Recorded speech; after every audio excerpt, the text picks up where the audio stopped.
All right, folks, welcome to Blockbuster Brothers. Today we are talking about a new show on Apple TV called Government Cheese. Brian, a little feta cheese, a little sharp cheddar cheese. I don't know what cheese they're talking about, but it's called Government Cheese. Brian, what'd you think? Well, I like cheese, first off, even though cheese doesn't like me. So it's an abusive relationship, but we're working on it. I'm not willing to give up on it yet. Pizza is and cheese too good. But regarding government cheese on Apple TV, honestly, I think that this is kind of the stigma that I've kind of I've kind of like started to develop, is that Apple does great series, and I think that this is another one. I think this is the type of story that I really love, where it's just an interesting angle of it feels like fresh in terms of like it's just this guy who a period piece taking place in the 60s, and he just invented like pretty much the power drill.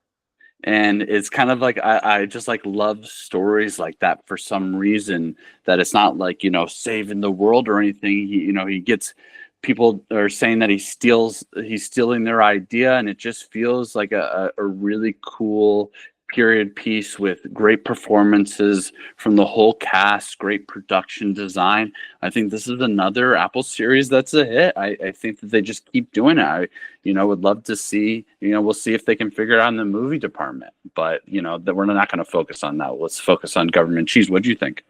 Yeah, man, Brian, that's a really good point. We actually haven't talked about that off air. Like, I almost don't know many people that have Apple TV, but every show that I've watched on it, even if it's not my cup of tea, I've gone, this is a good puck on that. Like, they're churning out a lot of good stuff. And I think compared to maybe Netflix or Hulu, other streaming services where they're trying to put out thousands and thousands of new things and X number of percentage are very good. Seems like Apple TV, and I could be wrong, I don't really have anything to back this up, I'm just from my experience, it seems like Apple TV is putting out less stuff, but a higher percentage is a very good quality. I really liked it. And I saw a comparison that was saying like, Wes Anderson, Corky, and I think just because something's offbeat doesn't mean you can equate it or to colorful. Wes Anderson. Yeah, and it's like, so I don't really like that, but it is an offbeat show. And so I just wanted to bring up, so this director-writer of the show, his name is Paul Hunter, and the series is based on a short film he did, which is pretty cool. And then on top of that, this writer-director, what did he direct previously? Music videos. And he did a music video with the guy who does the opening music, Pharrell. So it's kind of funny. Okay.